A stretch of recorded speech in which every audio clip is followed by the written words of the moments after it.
We're thrilled tonight to have as our colloquium speaker, as you know, research scientist, oncologist, and Pulitzer Prize-winning author, Dr. Sid Mukherjee.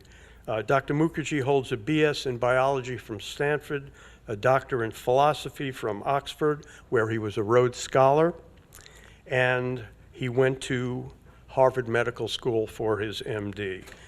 He is currently an assistant professor of medicine at Columbia University, where his laboratory investigates malignant and pre-malignant blood diseases.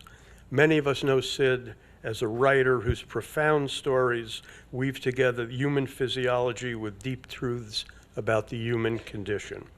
He was awarded the 2011 Pulitzer Prize for general nonfiction for his magnificent book, The Emperor of All Maladies, a biography of cancer.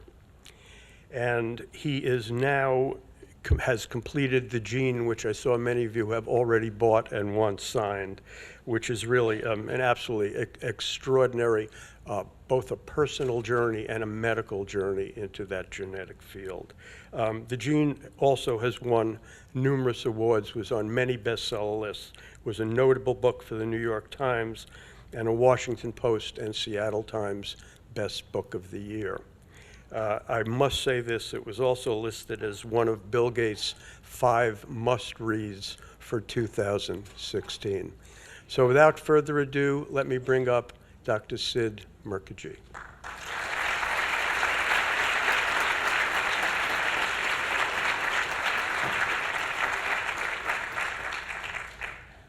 Oh, thank you so much. It's a real honor and a pleasure being here. You know, this is these are hard lectures to give because the audience is very diverse, and every time I have to think afresh about how to put together my thoughts on a particular lecture. I just came back from the biggest cancer meeting that we have, which was in Chicago this year, and one of the things that allowed me to do is to think about how the history of cancer is impacting how we think about cancer today.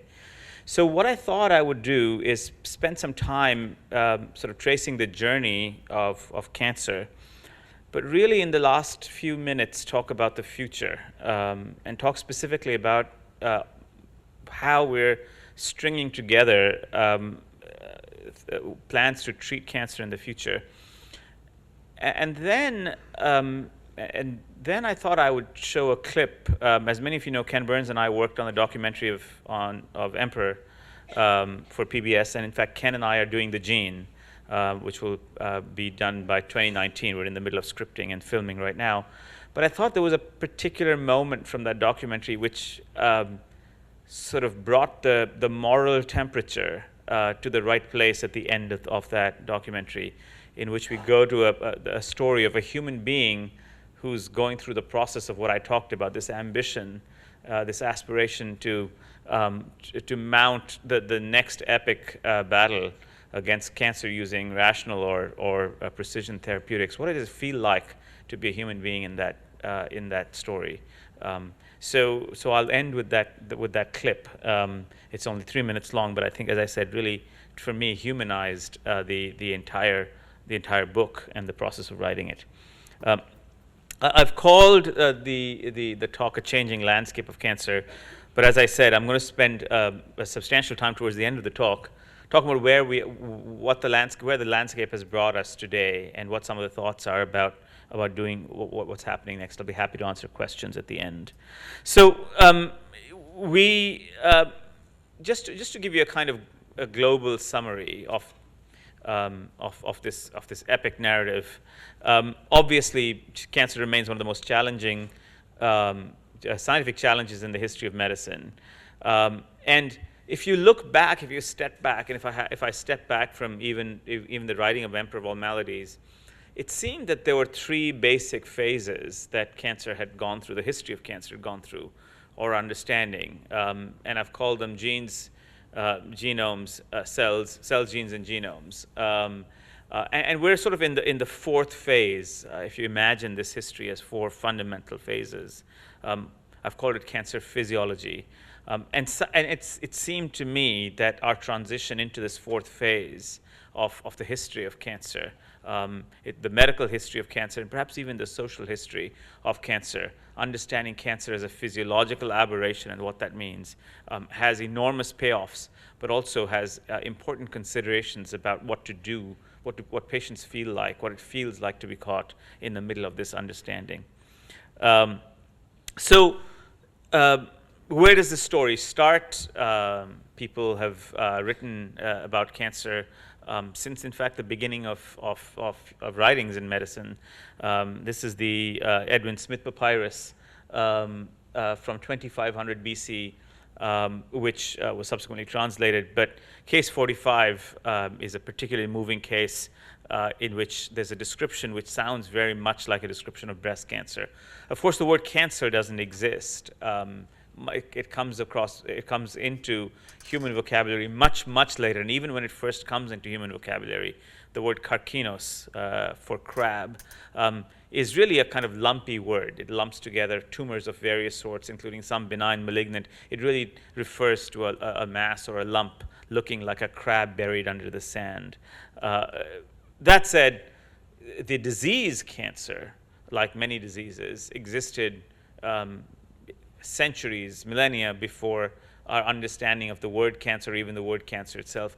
I find it an uncanny thought, from the standpoint of medical humanities, I find it an uncanny thought that you, all of a sudden, when you name a disease, it sort of springs into existence, like Adam and Eve. But of course, that entity existed in human beings for millennia before.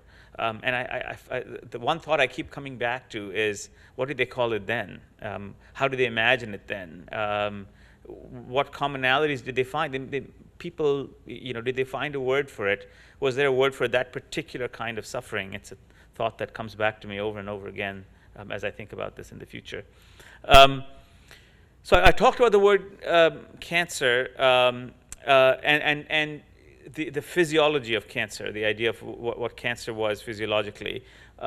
People spent a lot of time thinking about that physiology, of the pathophysiology of cancer. This is a supposed bust of Galen.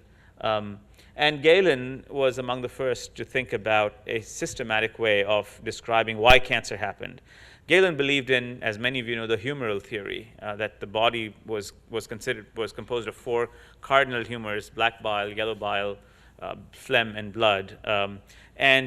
It was a kind of, and every disease could be explained by some kind of aberration of these four fluids, a kind of hydraulic pathology. One thing went up, the other thing went down. Pneumonia was phlegm going up and blood going down, or some version of that. And of course, for cancer, he reserved black bile. Black bile, this fluid that had really never really been seen, but was somehow reserved for cancer for one other disease, and that was depression. In fact, melancholy literally means black bile.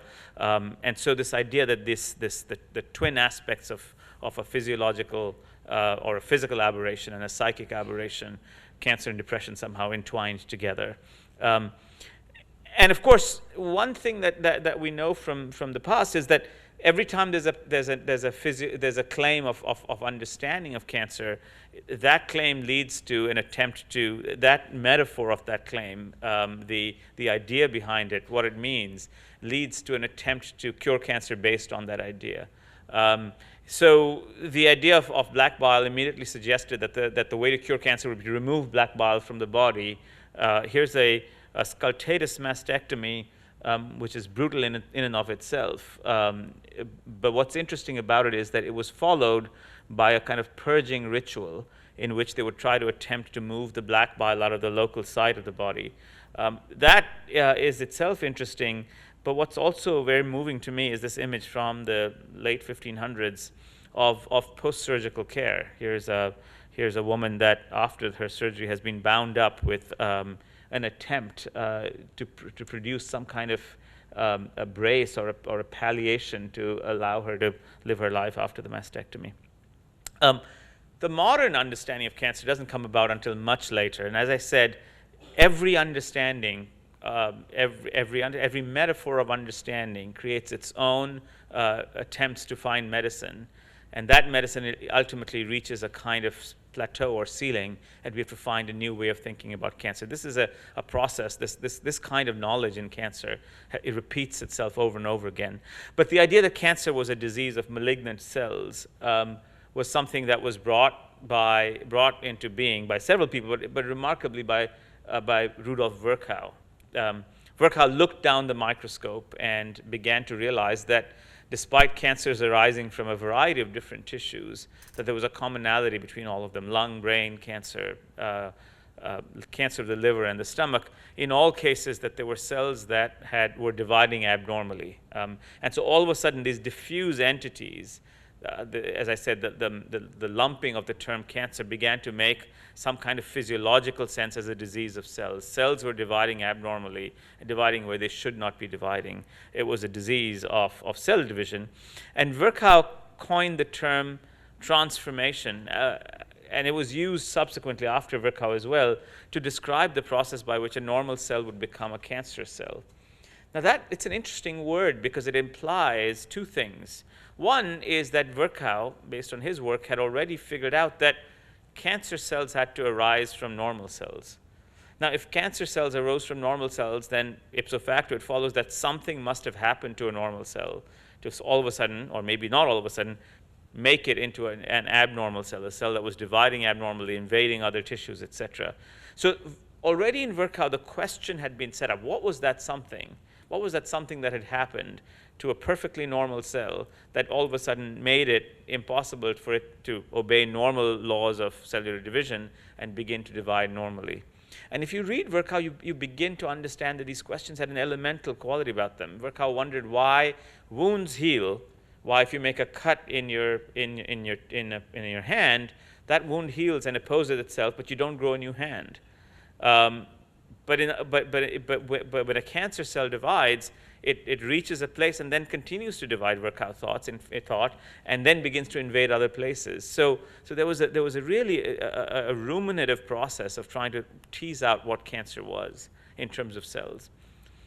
One idea that came out of that was that if cancer was a lump of cells, was a mass of outgrowing cells growing abnormally, then we should be able to cut it out and remove those cells and thereby cure cancer.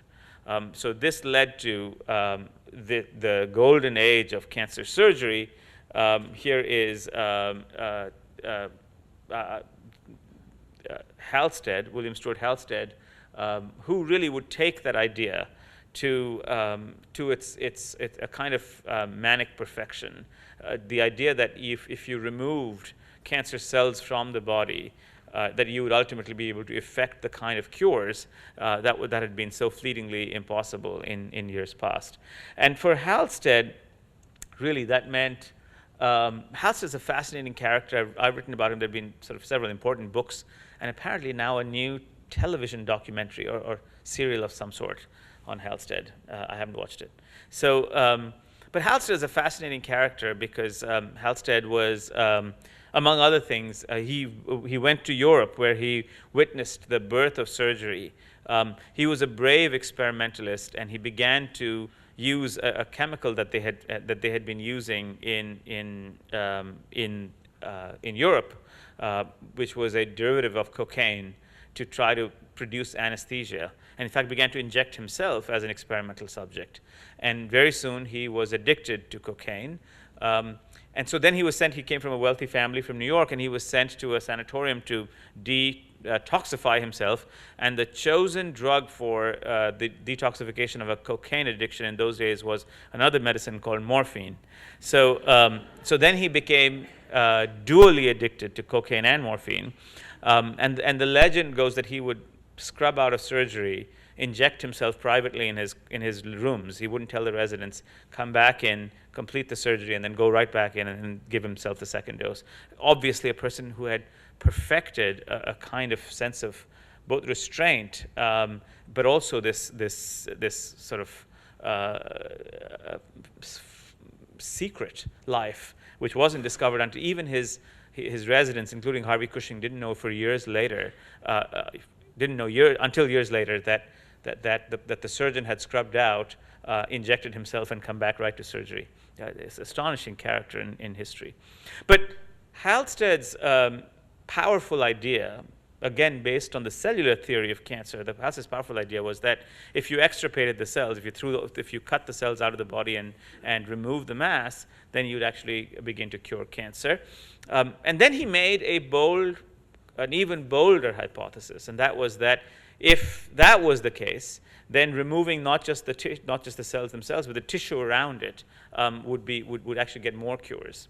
And so he, on one hand, was technically perfecting surgical practice, but on the other hand, also beginning to advance this radical hypothesis that, in fact, if you cut more, you would cure more. And he thought he would use breast cancer as his prime example. And he began to edge, along with his many students, began to edge towards the radical, the ultra-radical, and the super-radical mastectomy, cutting away more and more tissue in the hopes of curing women of breast cancer. This is one of Halstead's own, it's an etching from one of Halstead's own papers. And it says something very moving. It says, the patient was a young lady whom I was very loath to disfigure. But of course, these surgeries were disfiguring, and he ultimately committed himself to these disfiguring surgeries.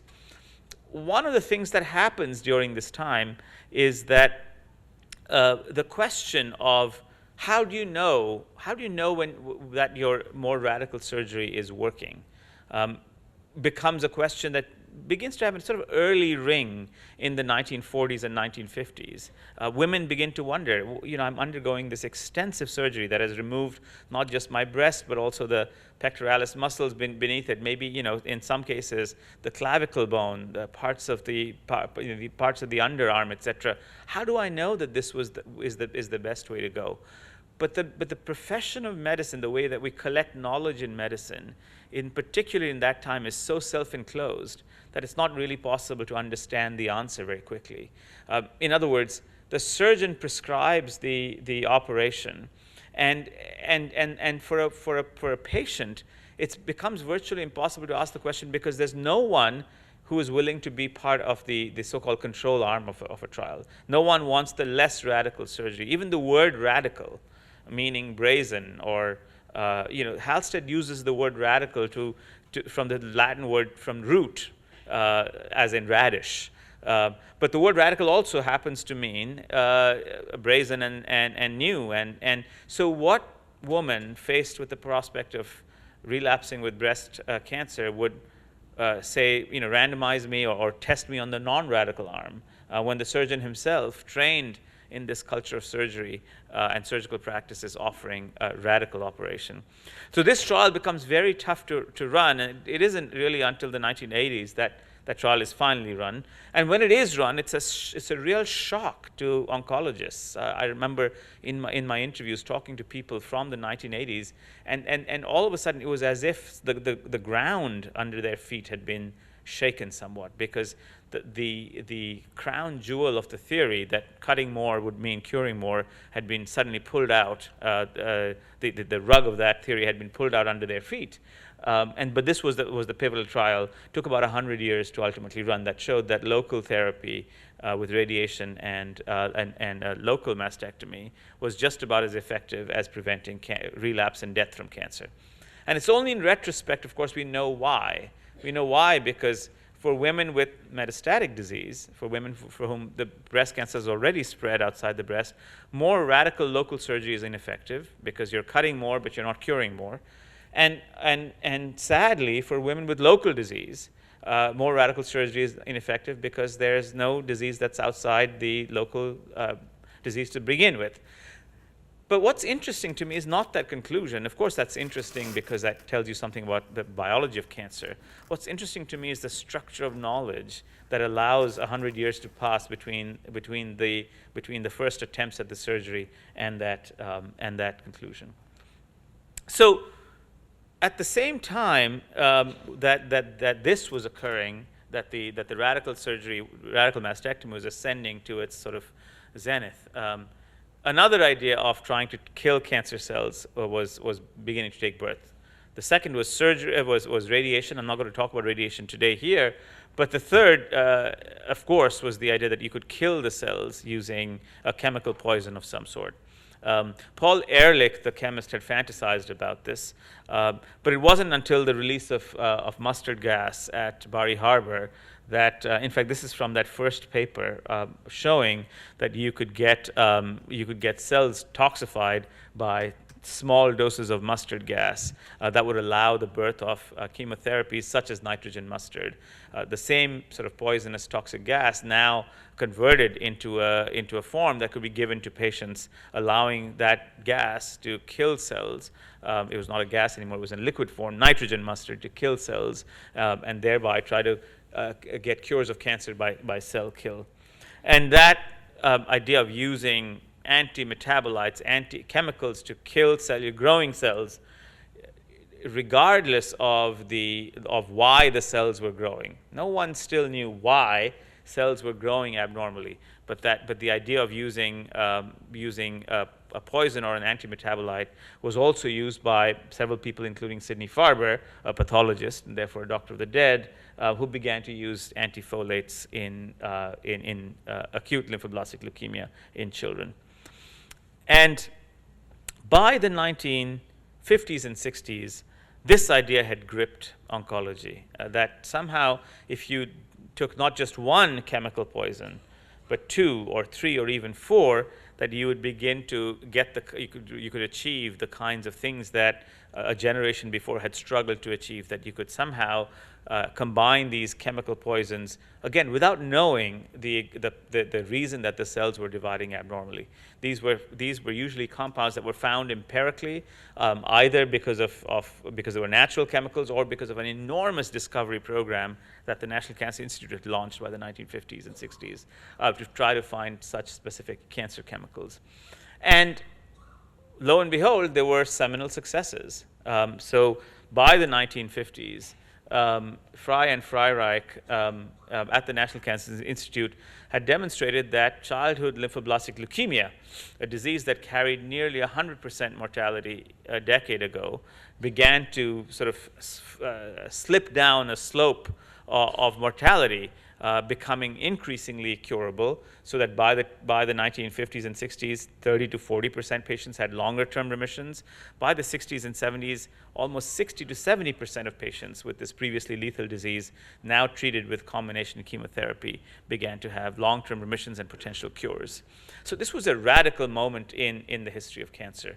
And when you talked to people who administered these chemotherapies, extremely toxic drugs, 6, 7 drugs often at a time. For pediatric ALL, the drug regimen would eventually swell to about 7 to 8 drugs given in combination, often leading to almost 2 years of therapy for children.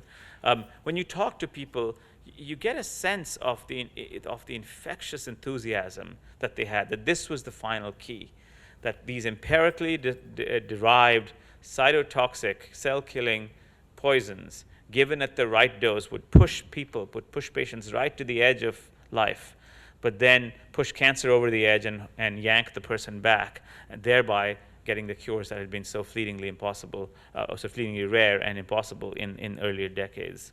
And similar results, combination chemotherapy combined with surgery, combined with radiation, were obtained in a couple of other cancers, including Hodgkin's disease. This is Henry Kaplan from Stanford and the National Cancer Institute in the 1960s.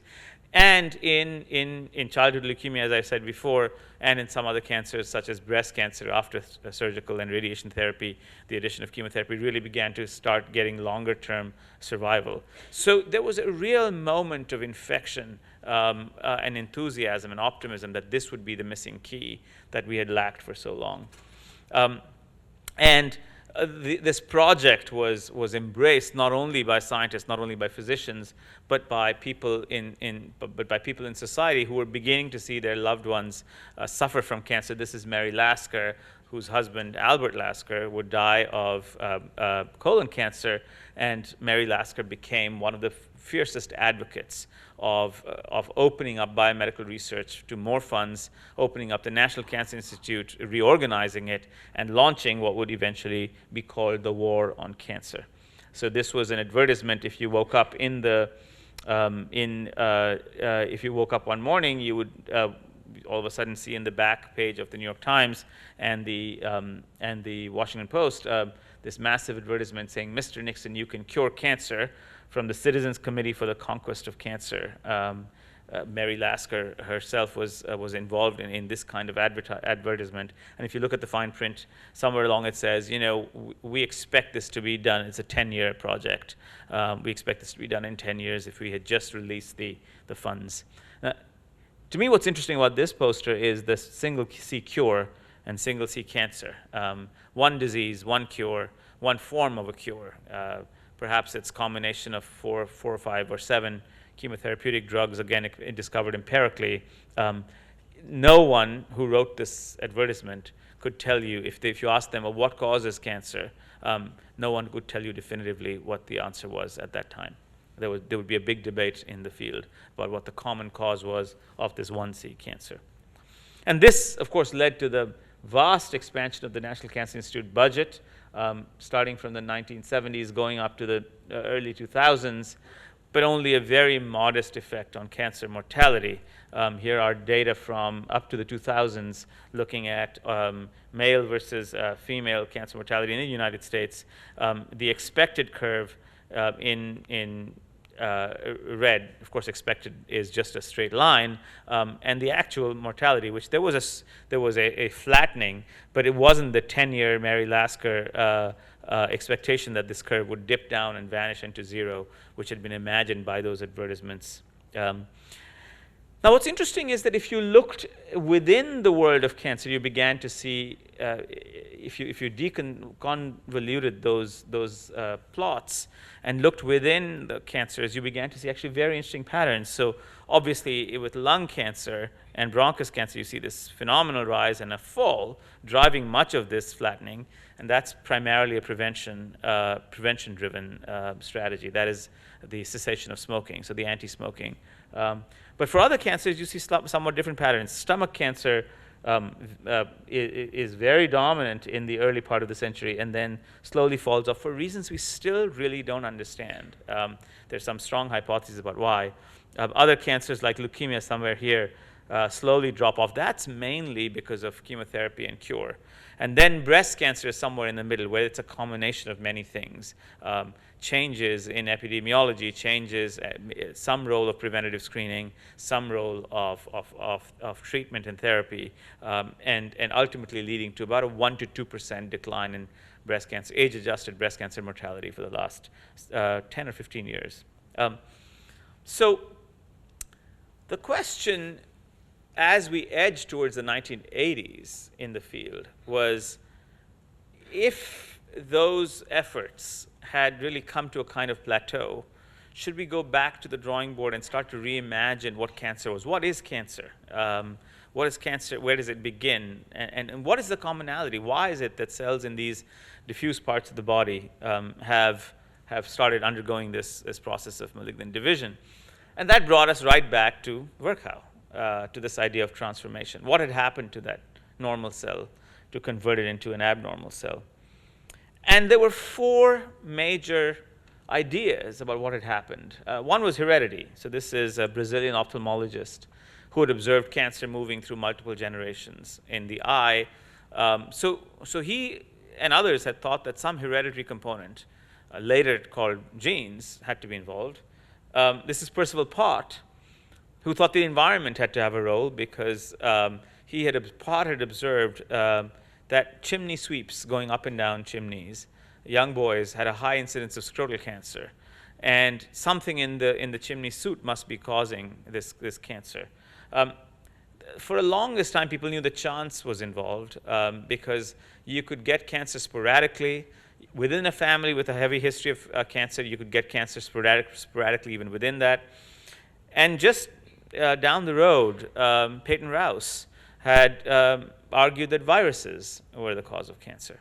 So it was a little bit like the blind humans and the elephant, in which everyone had a theory, but they were feeling parts of the theory. Somehow or the other, these four pieces had to be resolved.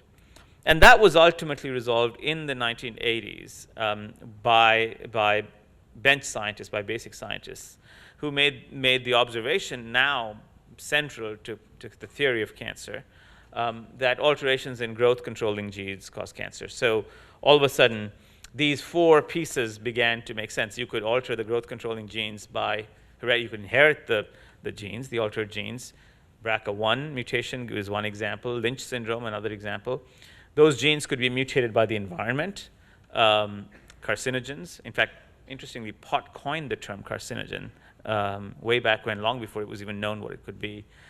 They could be mutated by chance, and viruses could either mutate them or create circumstances where the genes would become mutated in cells by carrying in genetic material or causing inflammatory stimuli and so forth. So all of a sudden, these 4 theories began to converge on the idea that genes were centrally involved. And this cancer all of a sudden made that transition, that leap from a disease of cells to a disease of genes. And what's important about that was it was also realized that these very genes that control growth and metabolism and are mutated in cancers, have normal functions.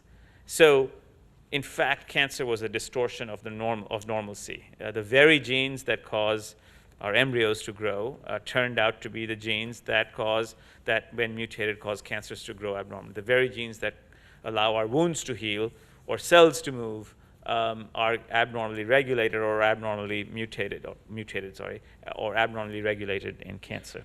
So, and I like this phrase that was picked up from an old the tale from Beowulf, that cancer was a distorted version of our normal selves.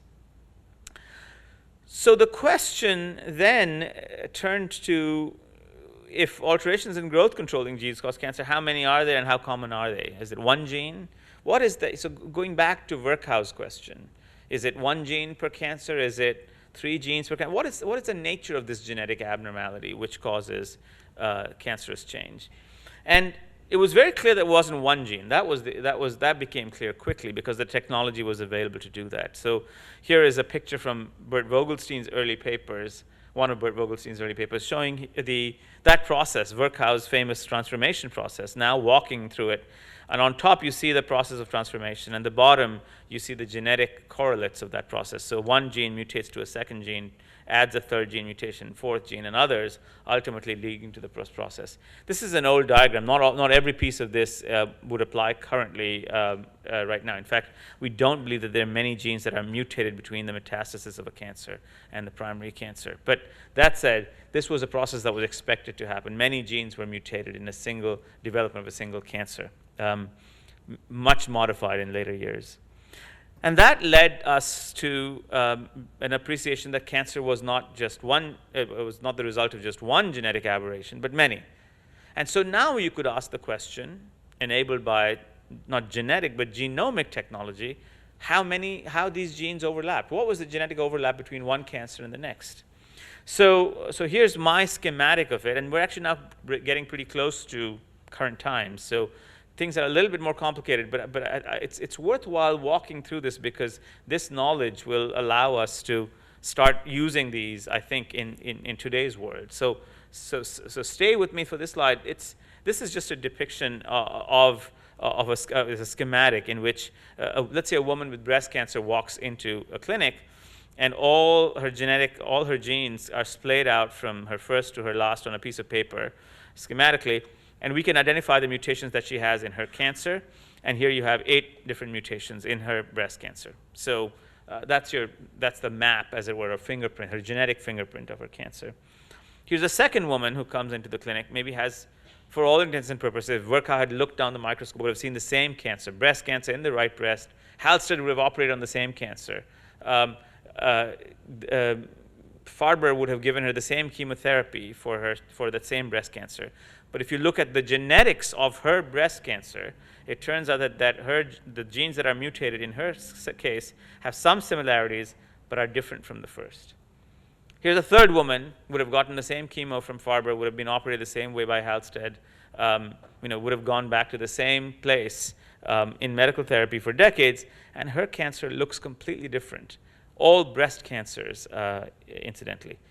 So in the 90s and in the early 2000s, we began to organize. I can say we because we actually began to sequence this in our laboratory in the early 2000s for leukemias, but began to organize this information so rather than be nihilistic about it and saying, if every cancer is its own cancer, then how on earth can we treat this disease? In the history of medicine, there is no disease I can think of in which every instance of a disease is its own instance of a disease. I mean, even with the phenomenal diversity of viruses, in cancer, you begin to have an example in which every single instance of a disease is its own instance of a disease. Every single specimen is its own specimen. So rather than being nihilistic about that idea, the first attempt was to organize that information. Can we create a map to see what this looks like? And in fact, you can collapse the common dots into big peaks and the rare dots into small peaks. And this is what actually what it looks like. So this is colorectal cancer. This map has been vastly more refined since this original publication. But as you can imagine, this is what a cancer looks like to a cancer genome biologist, with big peaks.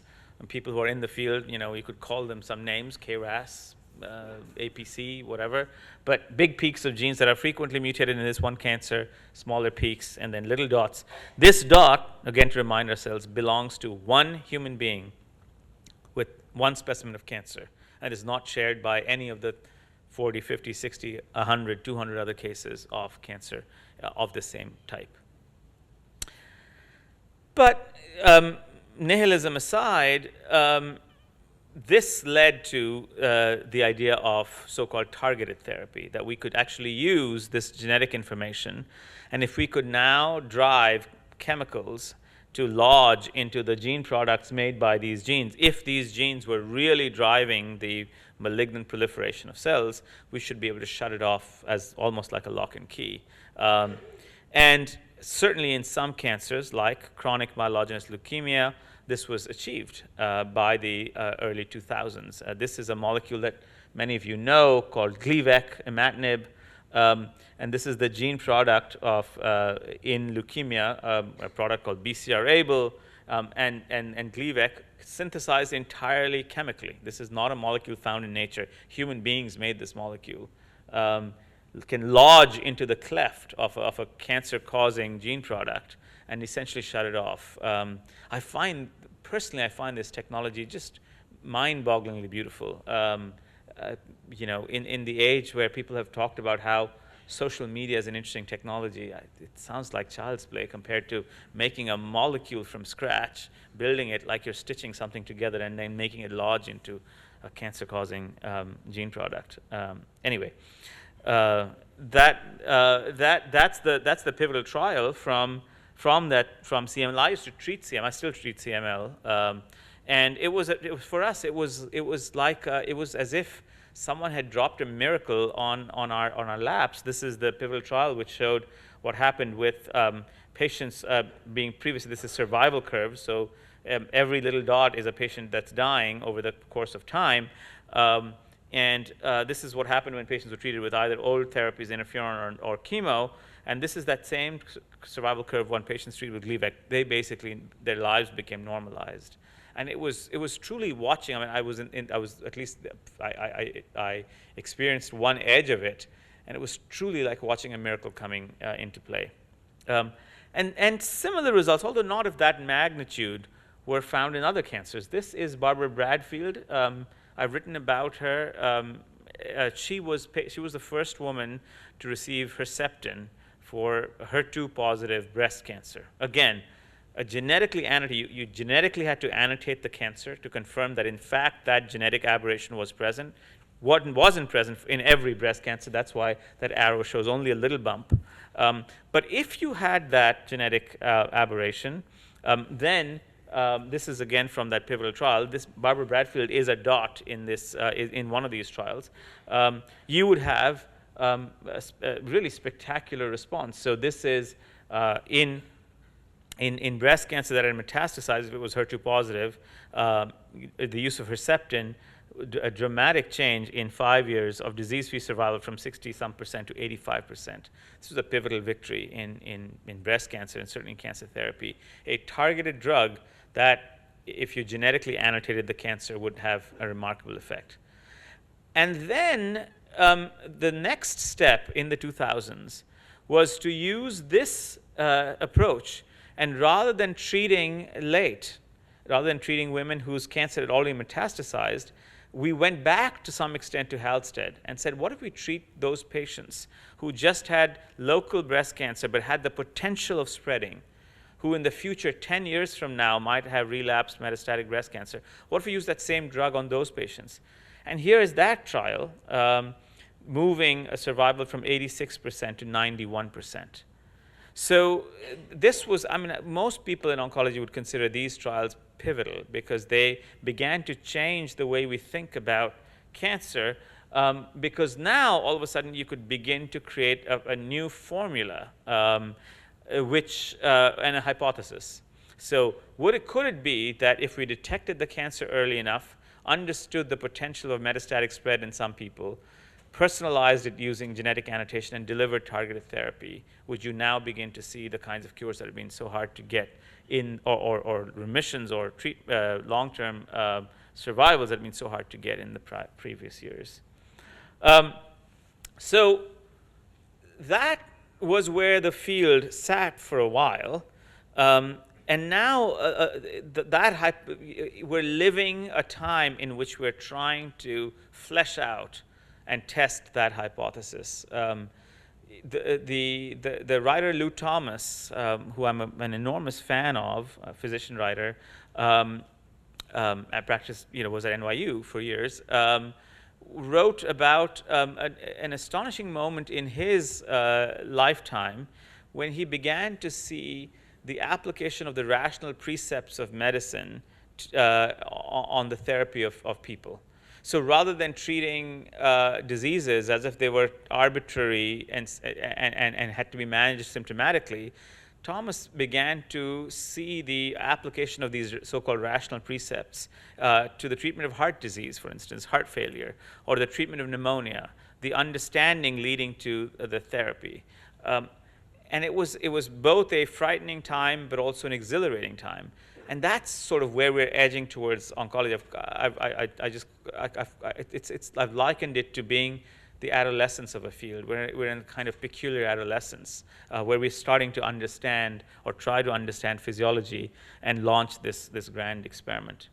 And what do I mean by physiology? And that means that when we've looked to find gene, the idea that we would find the Gleevec for every cancer has turned out to be not easy and, in fact, not successful. We've tried to look for these Gleevec-like sort of exquisite molecules that turn off cancer-causing gene products, but we haven't found them very easily. But rather than doing that, the question is, if you imagine that these genes don't act or genetic networks don't act by themselves, they act in networks, they act together, much like normal cells, much like the physiology of normal cells, could you interrupt something specific about cancer's physiology? For instance, could you somehow interrupt the physiology of growth, its metabolism, its capacity to escape from the immune system, etc.? And for a wider public, you could make this analogy of a machine, of the cellular machine, rather than attack its individual components, which we were trying so desperately to do when I saw that transformation with drugs like Gleevec. Could there be pieces of physiology? Could there be not just the cogs, but whole little systems of physiology that were being attacked? In this case, the so-called hallmarks of cancer. And we're trying to do that now by stitching together various therapies, immunological therapies, and various other therapies. So, to return to the hypothesis, which I think is the intriguing hypothesis, the question that we're asking ourselves is, will this triangle help us? Will early detection, genetic annotation, and biological annotation, and personalized therapy somehow or the other yield the cures that we haven't been able to achieve in the past? So just to summarize this again, the question that I'm intrigued by is what have we learned in these last 10 odd years? It seems that we've learned that targeting a cancer's unique vulnerabilities, particularly in combination, yields successes for some cancers. We've also learned that targeting a cancer's microenvironment and its physiology, so not just its cellular physiology, but the physiology around it, is possible and effective in some cancers, and that early therapy, including definitive local therapy, surgical therapy, is more effective than late therapy for some cancers. And again, I just remind myself of ourselves of that pivotal Herceptin trial in which we took patients who had metastatic disease versus early disease. And this, again, leads me to wonder about this grand experiment. Early detection plus deep personalization, including genetic annotation of tumor environment, plus targeted therapy in combination against tumor environment. Will this get us to that place? You might have noticed I haven't talked about prevention at all. The reason I haven't talked about prevention is that it's been quite difficult to get prevention into this funnel, as it were. It's because for some reason or the other, our capacity to eliminate major carcinogens, including smoking, have suffered, although we've identified those carcinogens, have suffered because of the appropriate deployment. But on the other hand, for the last 10 or 15 odd years, we haven't really found major preventable chemical carcinogens. We've looked, maybe we haven't looked deep enough, maybe we haven't looked with the right methods, but major preventable chemical carcinogens with large public health impact have been harder to find in the West. There's still some in the world at large. Viruses certainly qualify. We found some important ones. But in this population, in this audience, when people ask me, what should I do? What chemical carcinogen can I remove from my own living, my lifestyle, my environment? It's been hard for me, aside from smoking. It's been hard for me to come up with reasonable answers as to what they are, and that's going to be a major challenge as we move forward. But from the standpoint of treatment, this is an experiment that we are certainly launching right now, and here's sort of the full experiment, which is, could we combine early detection, deep personalization, and targeted therapy, and then do maintenance and surveillance, basically bring patients back into the same circle, so that they would, once their cancer was in remission or maybe it was been removed, comes back. In terms of storytelling, maybe I'll finish with this one story. This is my friend who is a young man. This is a picture of him taken 8 years ago. My friend Will Kiersky, who has a tremendously aggressive malignant melanoma, and he received a long cycle of immunotherapy, was in a deep remission for about a year and a half, and then sadly recurred and relapsed, and is now on a second trial of a second targeted therapy. He's basically going through this process. One thing that struck me, I don't know, I've written about this, I don't know how many people had a chance to read it. One thing that struck me is that when I saw this picture taken 8 years ago, this is Will at a friend's wedding, you think you can see that culprit lesion right there, the melanoma right there. But in fact, you'd be wrong. The real culprit lesion is this one, just underneath his hairline. That other lesion still remains and has not progressed. It looks looks like a malignant lesion to every dermatologist, and yet that one has not progressed, whereas the one under his ear, which was barely visible, became the aggressive malignant melanoma. And that is one of the things that, of course, is part of detecting these cancers early. We are beginning to use deep learning tools, including this one. This was published recently, which take things that are, to the human eye, look just as malignant as any others, but then reclassify them using algorithms we don't even understand. We don't understand because these tools are black boxes, and reclassifies them as malignant versus benign, hoping to pick up this melanoma. And one of the major concerns or talks is how on earth are we going to then treat? I mean, if this melanoma is picked up in a human being and removed, do you then give them that same kind of therapy with Herceptin, some kind of drug like Herceptin, which will extend their lives, and at what cost? What is the cycle then this patient enters into, and how on earth are we going to afford these kinds of cyclical therapies in which patients cycle between early detection, personalization, targeted therapy, and then return back to maintenance and surveillance? So I wanted to end, therefore, by taking a step back. I've tried not only to capture something about cancer as a medical experiment, as a biological experiment, but also as a cultural experiment. Cancer has, of course, invaded our lives, our vocabularies, in a way that would have been unprecedented in the late 1800s. The sociologist Irving Goffman writes about the idea of a total institution. A total institution is a place of work where a great number of similarly situated people together lead an enclosed, formally administered round of life. Total institutions have their own vocabularies, they have rituals, they have cultures, they have rites of leaving and entering. There is the guilt of survivorship in an institution when others have departed it. There's a guilt of departure from the institution. There's a language that surrounds you in that institution itself. I wonder whether, as we enter this grand experiment of oncology, of cancer therapy in the mid-2010s, where there's surveillance, the possibility of overdiagnosis and overtreatment, and the idea of previvorship, the idea that you're a survivor of a disease that you haven't yet had. A woman with BRCA1 mutation is a survivor of breast cancer, even though she hasn't yet had breast cancer. A man with a premelanotic mole, treated as a premelanotic mole, is a survivor of melanoma that he or she has not yet had, but is receiving preventative treatment for that future melanoma. So I wonder whether we run the risk in this language of creating a total culture and the total institution, and what that means for the lives of patients.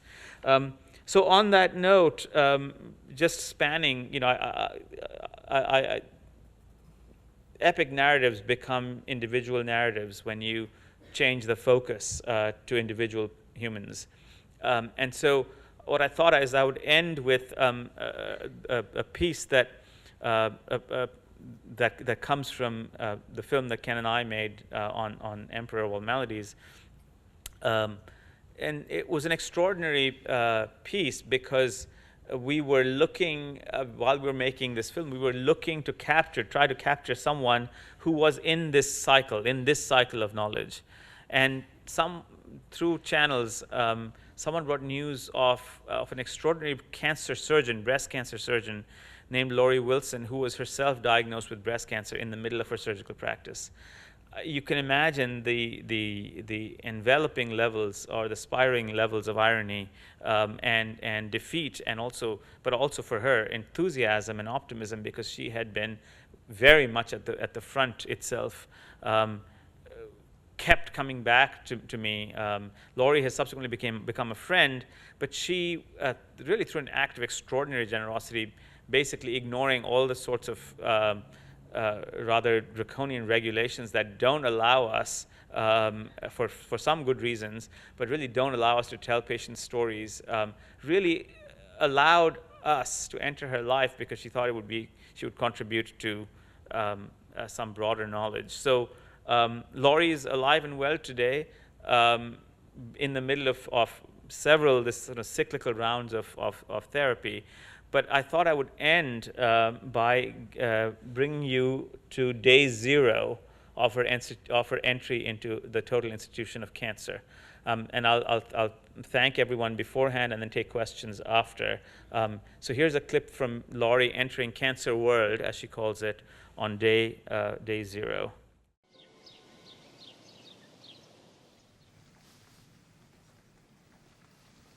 At least he tasted it. You're a funny boy. You know that? Mommy likes cherries.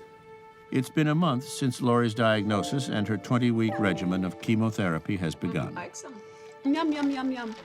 I dare you! Yes. My wife, Lori. Hey, how you doing? Nice to meet you. Good to meet you. Thank you for coming. Like the other most? I'll go first. Yeah. My husband actually is going to shave his head with me, and so we will, until my hair grows back, we'll both be bald together. Wow. He's my rock. He's been there for everything. He's looking good. Y'all forget I've been bald-headed before, 20 years ago. Yeah, before Lori and I got together in the first winter when I grew my hair, and then Lori liked my hair when I haven't shaved it since. Oh, what a story. That's sweet. So cute. All right, next. Yeah. Let's see. You can take it all. Oh, okay. Just.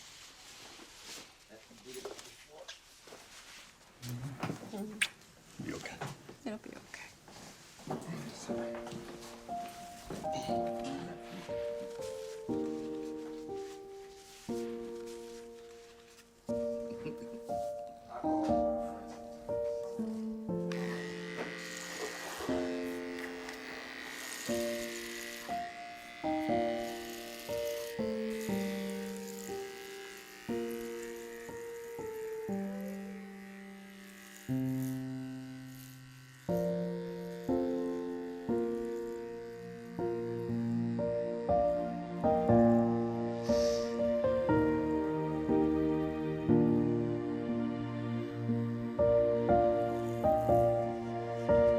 I don't buy into the why me because so much of cancer is not predictable, is not set on family history or any feature, and so absolutely could be me.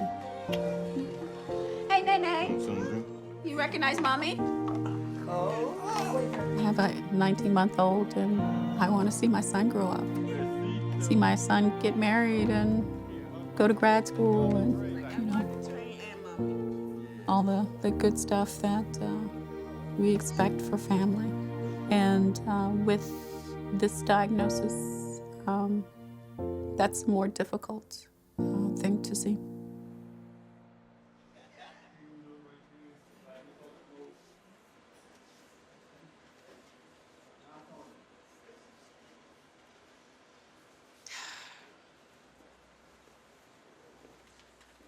Thank you.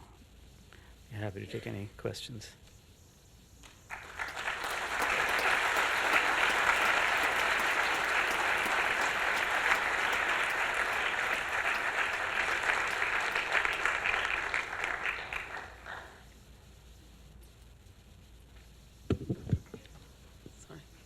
Hi, Sid.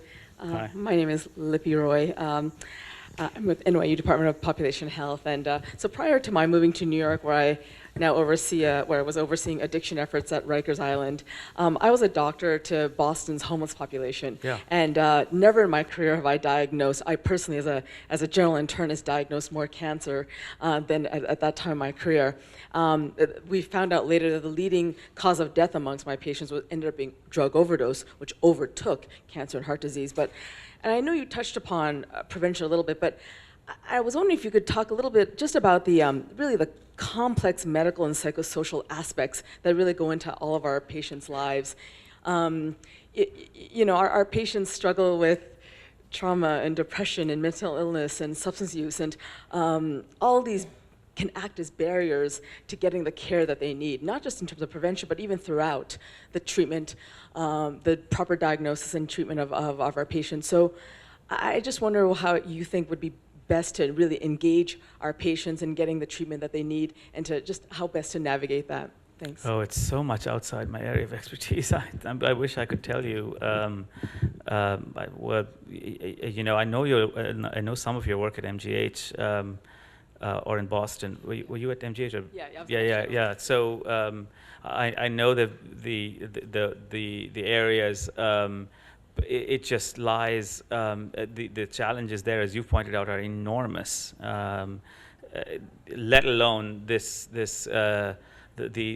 kind of this Starship Enterprise grand experiment, which will happen on 35 people in an incredibly isolated setting in a laboratory-based hospital program at Memorial Sloan Kettering or Columbia or someplace like that. How this is to be generalized across multiple populations just boggles the brain right now. I just don't have an answer. I just don't know how to navigate the many complexities of levels of complexity, right up from the genetics, the genomics, the targeted therapy, the maintenance and the surveillance. How on earth to get that to scale is a question that is entirely outside the realm of even my imagination. I just don't know. I don't know. Thanks for that video, very poignant video. Thank you. Thanks. Hi, thank you so much for your talk. I'm Alessandro Bailetti, a PhD student here at NYU.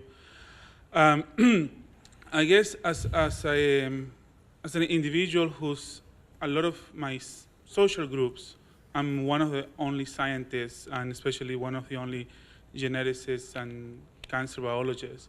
I always get the same question, like, so is everything on genes? Is everything based on genes? And, you know, I like to say yes sometimes and sometimes no, right? Such a weird answer. And I guess my question, more than picking your brain a little bit, is the idea of trying to get this genomic point of view, because it's not as easy as just going to the doctor, getting your genome sequence, because a lot of the mutations that happen in cancer are not going to happen globally, are going to happen in a specific environment, specific tissue. So what are your thoughts, or what is happening in a broader impact to get to that question, trying to prevent something that hasn't happened yet because you don't know where it's going to happen? So you're asking whether we can detect at the genomic level patients where cancer has not occurred yet, like BRCA1. So BRCA1 is a good example in that case. So a woman has a BRCA1 mutation, her cancer has not happened yet. What are we doing in terms of moving forward for a patient like that? Well, in that case, many of you know very well, in fact, this is one of the trial sites for that. We're trying to do aggressive monitoring of those patients. They have many options to figure out what and how to be aggressively monitored. It creates a particular, I wanted to talk again, remind people of this, the total institution of cancer. I was giving earlier I was talking about a woman who had a BRCA1 mutation. She saw me. She had 2 daughters, both of whom were pre-adolescents, and only one of them tested positive for BRCA1. Now remember, these children have not even developed breasts, let alone had breast cancer, and yet her relationship with one of these 2 children is fundamentally changed. So so my general perspective on all this is it's a wonderful thing if we could screen and detect early these cancers. That would be a wonderful thing. It would prevent, hopefully save lives and prevent more aggressive treatment down the road. Of course, it has social and human consequences, and it's not clear to me we've thought through all of them. It adds to this idea of cancer as a total institution in which you're constantly being monitored for cancers that haven't even occurred. You're a constant previvor.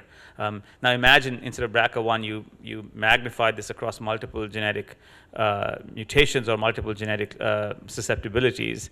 Of course, some would be very dominant, like BRCA1, but others, you would enter this kind of cancer world that people like Laurie Wilson are already part of. So I think that there's an enormous potential there. We just have to I think it's worthwhile being careful about the total institution of constant surveillance and diagnosis. Thank you. Really? Yeah. Hi, my name is Cecilia Crescenti. I do family medicine. Yeah. I did a few years of basic science research in thoracic oncology, and I really enjoyed your presentation thank you. and your book. I wanted to know your opinion on the stem cell theory of cancer development.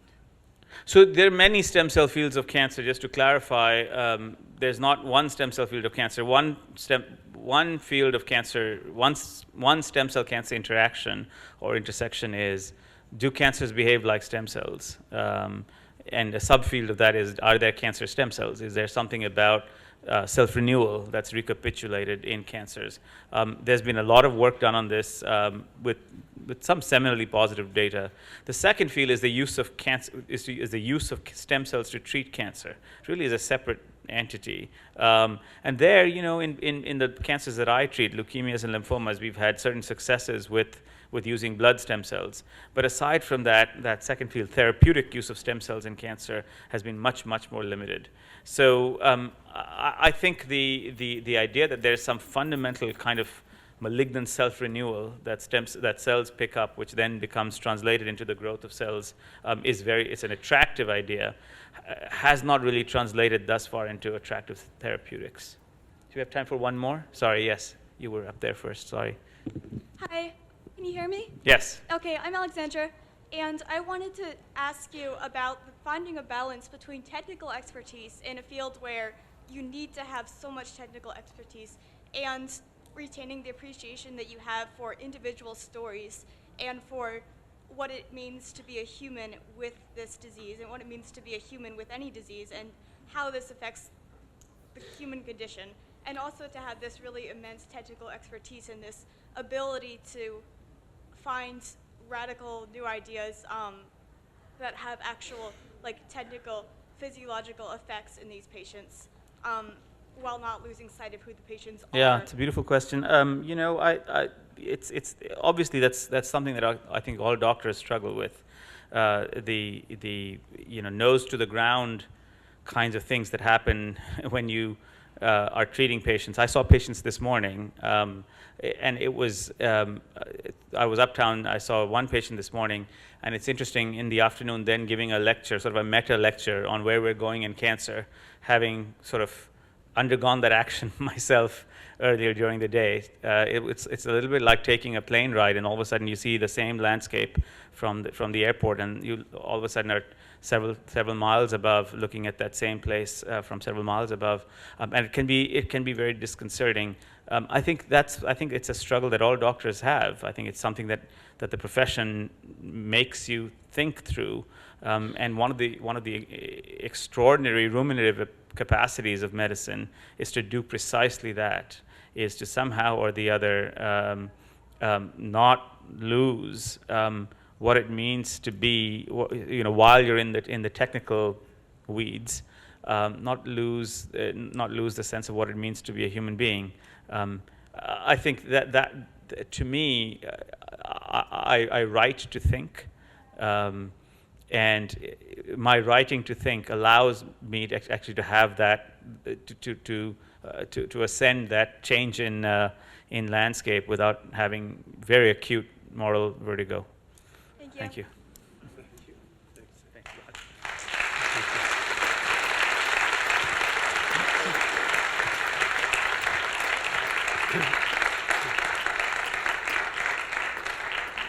Sid, thanks again. It was provocative and wonderful. Please join us outside. We have refreshments.